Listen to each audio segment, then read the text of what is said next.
Big Brother Kosova vazhdon të mbetet një nga formatet më të ndjekura dhe më të komentuara në hapësirën shqiptare, sepse brenda mureve të shtëpisë nuk zhvillohet vetëm një lojë për çmimin e madh, por një përplasje emocionesh, karakteresh dhe strategjish. Çdo banor hyn me një histori personale, me një imazh që dëshiron të ndërtojë dhe me një plan që shpesh prishet sapo përballet me presionin e izolimin. Kamera nuk fal, sepse kap çdo reagim, çdo shikim dhe çdo fjalë të thënë pa menduar. Në Big Brother Kosova, marrëdhëniet mes banorëve janë kthyer në boshtin kryesor të lojës. Misit krijohen shpejt, por po aq shpejt shndërrohen në rivalitete. Një fjalë e thënë në hajgare, një shaka e keqkuptuar apo një pëlqim i fshehur mjafton që të ndezë debatet dhe të krijojë ndarje në grupe.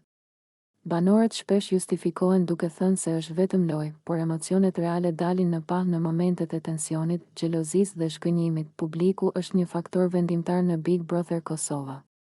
Çdo veprim brenda shtëpisë analizohet jashtë saj, në rrjete sociale, studio dhe diskutime të pafundme. Banorët e dinë që çdo gest i tyre mund t'i ngrejë ose t'i erëzojë në sytë e publikut, ndaj shumë prej tyre përpiqen të luajnë role, të duken të fortë, të drejtë apo viktima, edhe kur brenda ndihen ndryshe. Megjithatë, me kalimin e javëve, maskat bien dhe karakteri i vërtet del në pa. Big Brother Kosova nuk është vetëm spektakël, por edhe pasqyrë e shoqërisë.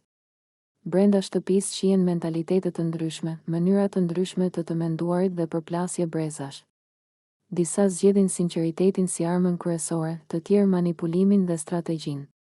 Disa bien në dashuri, të tjerë thyen emocionalisht, ndërsa ka edhe nga ata që e shohin lojën thjesht si një rrugë drejt famës. Në fund, Big Brother Kosova mbetet një eksperiment social ku fituesi nuk është gjithmonë ai që luan më fort, por ai që arrin të balancojë lojën me veten.